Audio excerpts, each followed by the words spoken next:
everybody? This is Combat Sports Podcast, and we're coming at you with a UFC Fight Night. Shanghai or Walker versus Zhang is the main, whatever you want to call it. It's one of the UFC Fight Nights. The prelims start at 3 a.m. That's what I'm breaking down today. That is kind of wild. Also, at 4 a.m. will be, no, is it 4 a.m.? No, probably 5, I want to say. Double check your time. 5 a.m. will be the main, or 4 a.m. I usually wake up at 4 to go to work. I wake up at 4, go to work around 5, but I'll probably wake up around 3:30, maybe a little sooner, probably not. Watch some of the fights. I actually wanted to watch the first fight of the night, but I think it's like at 3 a.m. I'm just not going to wake up for that. I'll wake up, watch it a little bit, maybe be a little late, slap some PPTO in there so I can tune in and watch it. But it's just kind of crazy. I can't believe it starts at a fucking 5 a.m. the main card, or 4. It's just unbelievable. But, you know, it is in China, so it is what it is. It's kind of sad because I love my Saturday fights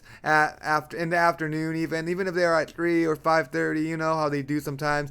I love my 8 like at night, you know, I love to stay up late, watch some fights, but we'll have to find something else. I bet there's something else. There is PFL and like Road to UFC, but that's before that. That's like on Thursday. Then there's the Dana White Contender Series today, which I'm recording on a Tuesday.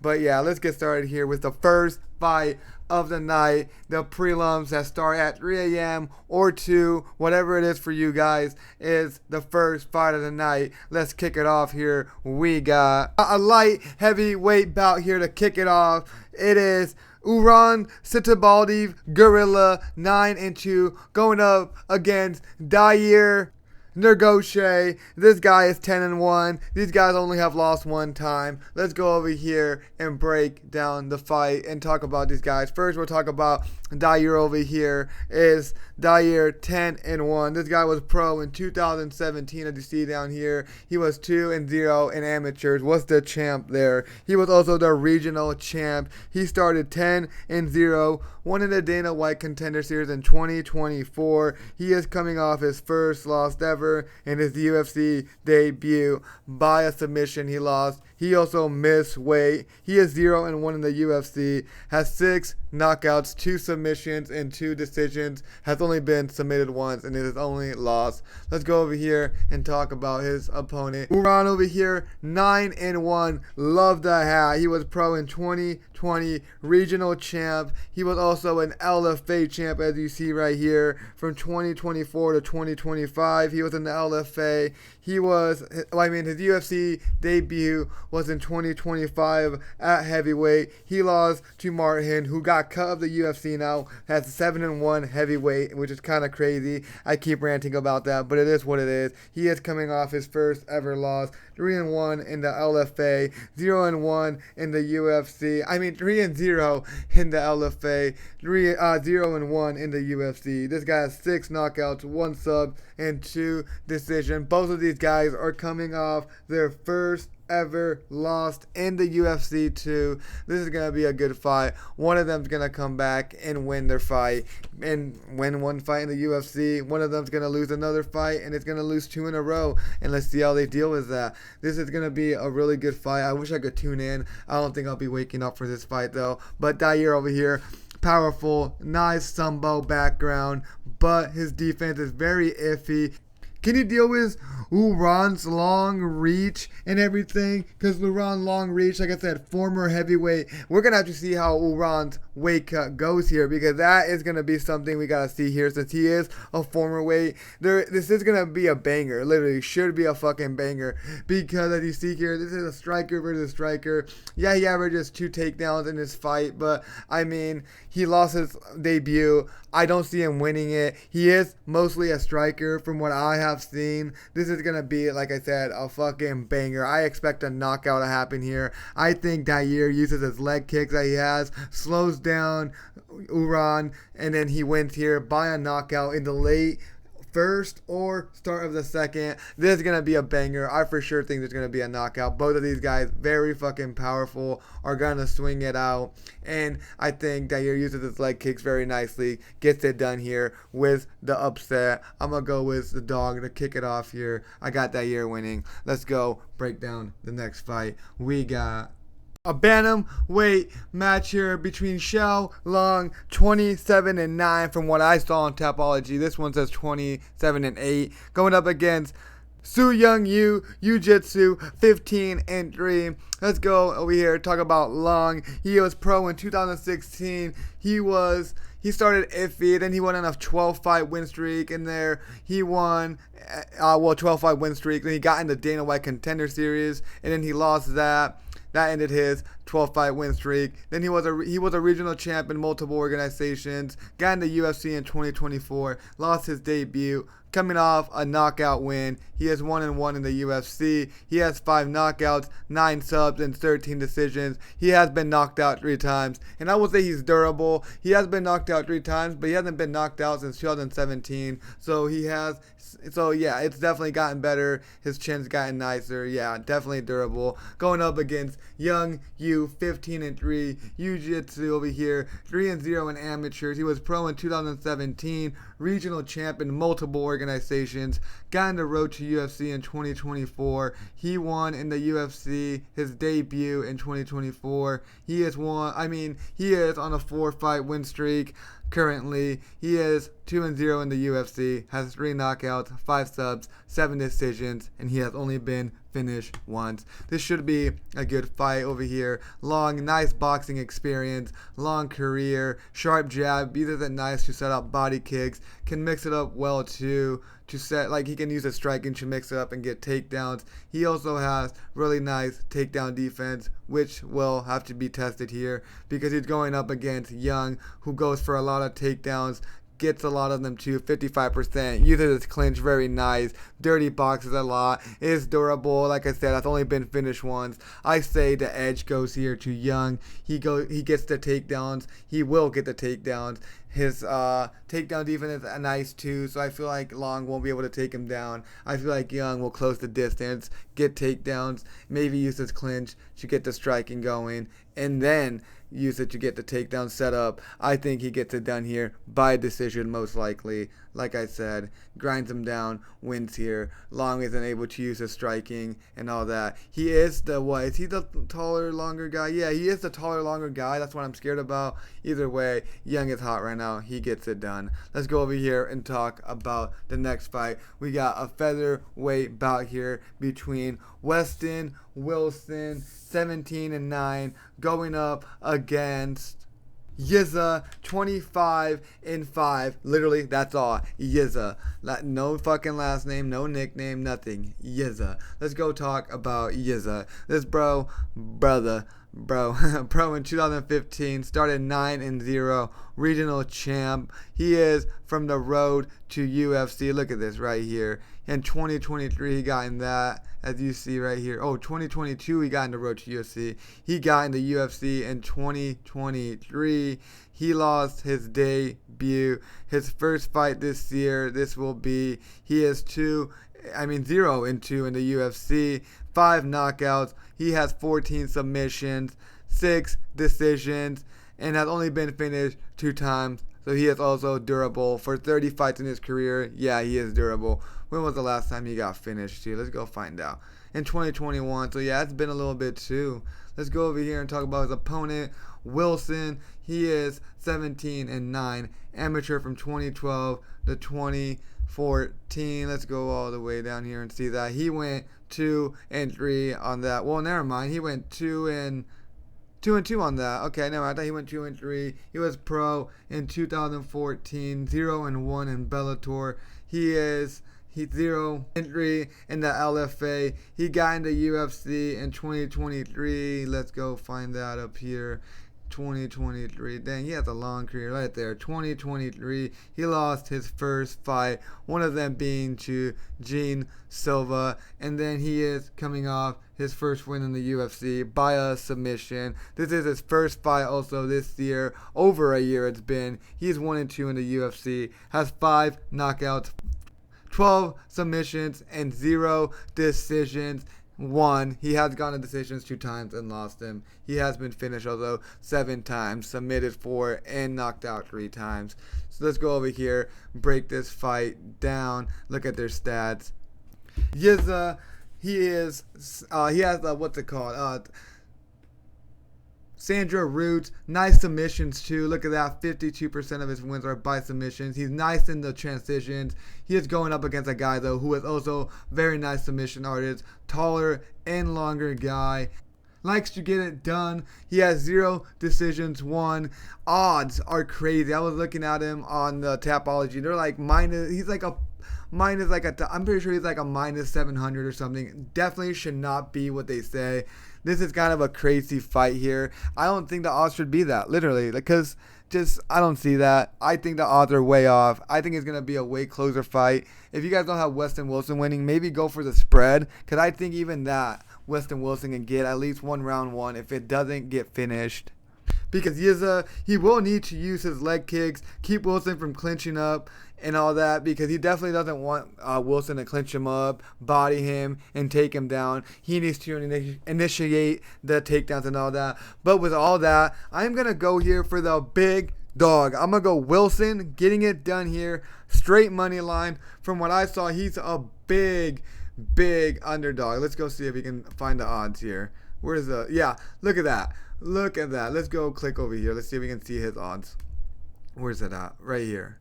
Let's see if it pop up. If they don't, they don't. Oh, it's not. But he's like a plus 750. If I'm telling you, I'm going to go straight money line. If you want to spice it up, go for a submission or a decisions. But I'm going to go with Weston Wilson getting it done here by straight money line, either way, decision or sub, whatever it is. But I could also see getting a knockout. I can see him getting a KO win. Either way, I think Weston Wilson pulls the upset off here. My big dog of the card here pulls it off. Let's hope. Win big. That's all we need. If he wins, that's all we need for this card. But that's going to be a close one here. Let's move on to the next fight. We got middleweight bout here between Michelle Pereira, Demolisher, 31-13, going up against a guy stepping in short notice, Kyle Daukaus, the Darce Knight, 15-4. Let's go over here and talk about Michelle. He was pro in 2011, pseudo champ at welterweight. He was also a regional champ. Got in the UFC in 2019. He missed weight 2 times at welterweight. He is middleweight now. Lots of canceled fights. Look at all of these. Just look at all of these canceled fights in the UFC and all that. That's just wild. It's just crazy that all of those cats that have been canceled. I saw his last fight live in Kansas City. He did this crazy walkout where he was dancing. If I have I should have a video of it. I'll put it up right here. He is 9-4 in the UFC, 2-fight losing streak. He has 11 knockouts. I believe 8 submissions. Yeah, 8 submissions and 11 decisions. And he has been disqualified 1 time. He has also lost 8 decisions. So that is fucking crazy. He is kind of durable. Has been knocked out 2 times and submitted once. Let's go over here and talk about his opponent. Kyle, amateur in 2011 to 2016. He kind of looks like Steve will do it. No cap, huh? Literally, though. He kind of looks like Steve will do it. But like I said, amateur 2011 to 2016. Long amateur career there. Let's go down here and check that out. He went 5-5. Was the champ. Pro in 2017, started 9-0 and got into Cage Fury, or he started right into Cage Fury. Where was it? Then he got in Cage Fury right here. Oh, okay, he has decent fights, but look at all those Darce chokes. That's kind of crazy. He was the champ there. That's probably why they call him the Darce Knight. He got into UFC in 2020. He lost his debut, as you see right here, till 2022. This is his first fight back in the UFC since 2022. He's on a 2-fight win streak. He is the Cage Fury champ there. 1 sub, 1 knockout is the streak he's in right now. He is 2-4 in the UFC, has 1 knockout, 11 submissions, and 3 decisions. He has been knocked out 2 times. It's actually a pretty exciting fight. You know, Michelle always makes it entertaining. Great fighter. Needs to concentrate on fighting. Literally, stop being a showman. Concentrate on fighting. Quit the dancing. Just fucking go out there, fight, save your stamina. Because his last fight was definitely due to a walkout. He lost to a walkout, dude. He was dancing. It was a nice walkout, entertaining. I was there, dude. I was already there. It was so cool. They fucking were breakdancing. But dude, you know how tired that can get you? That definitely cost him the fight there. Just a lot of energy was wasted. He is, though, really flashy striker, does backflips, literally, tries to do backflip stomps on people. I don't get what he does. Some wild moves, but like I said, entertaining. He just needs to concentrate on the fucking fight. Nice Muay Thai, uses his clinch and knees really well. He is explosive, just very explosive, very unpredictable. Like, he's really hard to read, really hard to have a training partner to train you with this guy, because it's just like no one can predict what this guy's gonna do. He just needs to watch his cardio and grappling, because Kyle is an elite grappler and he has a nasty darce choke. So if he enters, he needs to be careful not to get caught in the darce. He has a nice cardio too, Kyle, something that Pereira does not have. Nice cardio, but he has zero knockout power, as you see right here. Look at that, zero knockout power. He has one knockout. I don't know why it says 0% here, but one knockout. So it's just like, that's something you don't really have to worry about, so that's good. He's a mid striker. I think Pereira comes back here, wins, uses leg kicks to neutralize the takedown attempts by Kyle. And he has really nice takedown defense, as you hear, at 76%. I think he keeps it standing. You know what he does. He's going to get flashy. He's going to do some crazy shit. I just think he'll be smarter with his cardio, and he'll win here. Comes back, gets the win, and he is smart with his cardio. He doesn't do stupid shit and just concentrates on fighting. He's still going to be flashy in the cage. I don't see that changing. Flashing, like spinning elbows. He'll probably maybe get the knockdown. He'll do like a fucking backflip or something. But I got Michel Pereira getting it done here by, I don't know, money line. He can literally do anything. I'm going to go with... I'm going to go with Pereira getting it done here by a decision, most likely, or a knockout. I'm going to go knockout or decision. Let's move on to the next fight. A lightweight matchup here between Rongzhu, that's literally it, again, another one-shorted name here, going up against Austin Thud Hubbard. He is 16-9. Rongzhu is 26-6. Let's go over here and talk about Rongzhu. He was pro in 2016, regional champ. He got in the UFC.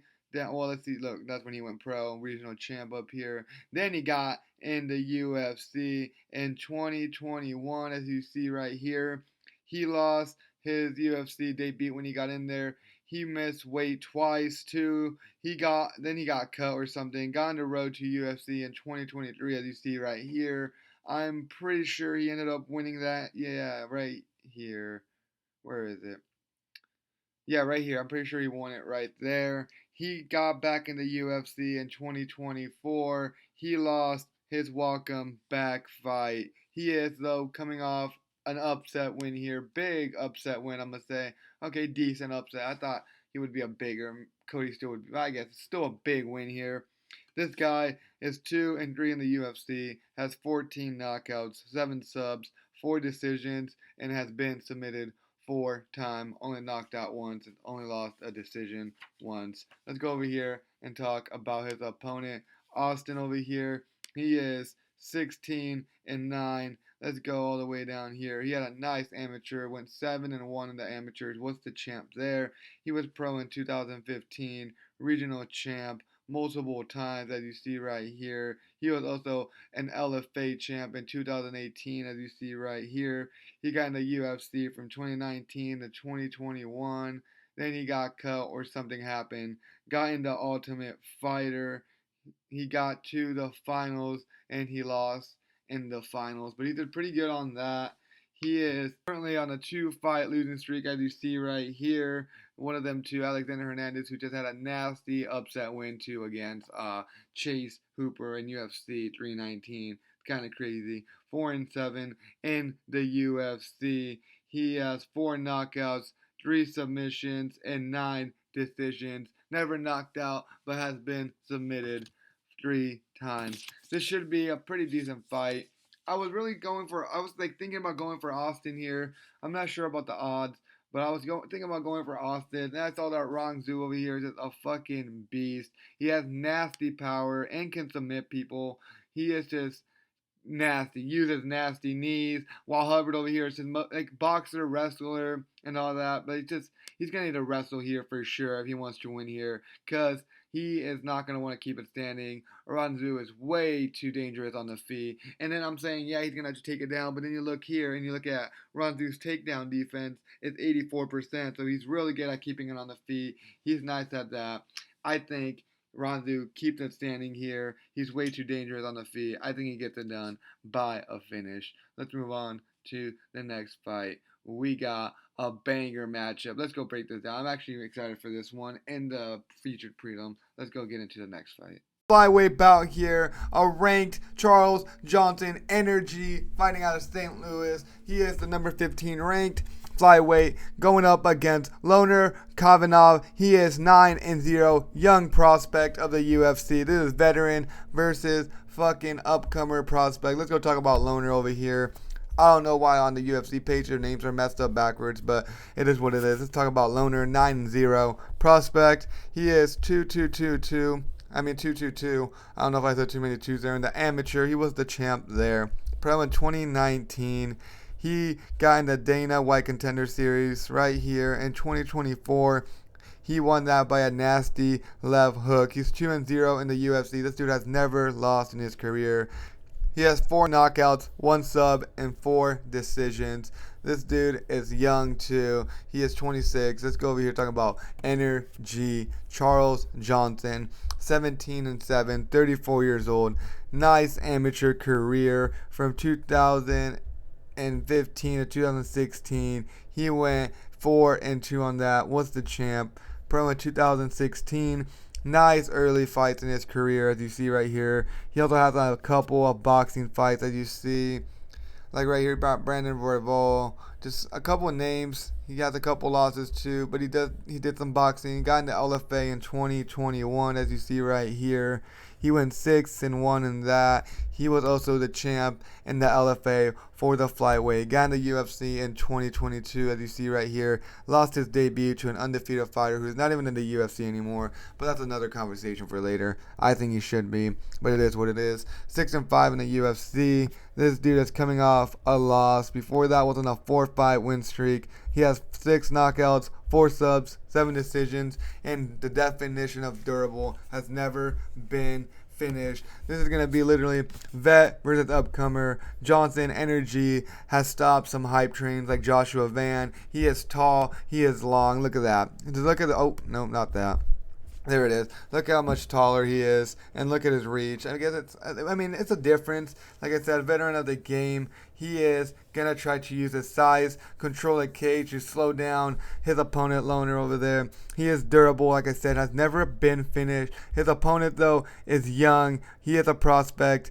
Big knockout in the Dana White Contender Series. He's young. He's also fast. I don't know if he's faster than Charles, but he is fast now that Charles is getting slightly older. He's almost 35. Has nice Muay Thai base. Those very nice combinations, and he mixes it in with some spinning strikes. His biggest fight for sure for Loner over here has to be his biggest fight. Even I think in the stage, China, early morning. I know he reps China, but he's not from China, I don't think. And then going up against a guy like Charles Johnson. Yeah, like I said right here. I don't know why their names are messed up, so let's just take that out of there. Going up against a guy like Charles Johnson, who is a veteran of the game, nice record for sure. His biggest stage, like I said, like the stage wise and opponent wise, with his opponent record, veteran of the game. I will think here though that Johnson gets it done, stops another upcoming prospect. I think he uses his reach, keeps his distance. He has experience. He mixes that in there. He doesn't let the stage get you him. I'm debating here how it goes. I know I'm going to go for Charles. It's just like the timing, you know? Like it's already at 3 a.m. I can only imagine like he trains in St. Louis, you know, or if he does. Even being in the state, it's just like a complete 360 on what's going on. But like I said, Charles Johnson stops another amateur, uses his reach and his experience, maybe grapples and wins by a decision. I'm going to go Charles Johnson winning by decision. Let's move on to the final fight of the prelim card. then we'll start with the main card tomorrow. Let's get started here with the next fight. A lightweight bout here, one of the closest fights of the night. Well, there's probably like 2 or 3 more, but this is definitely one of the closest fights. We got Maheshate, he is 10-4, going up against Gage G Money Young, 9-3. This is a banger fight. Let's go over here and talk about G Money, just because I thought G Money's debut in Kansas City, amateur in 2019 to 2020. He went 7-1 on that, you see right here. Pro in 2020. He got in the UFC, well, Dana White Contender Series in 2024. He lost to Quillian Silkid, which is a fucking beast. He had a fast knockout in his UFC debut, and then he has another win. So he's just doing great. So not hold that against him. But we're talking about Gage over here. Got in the UFC. I'll fight later after he went to the LAC. Got a fucking left hand knockout over there. Then he got in the UFC.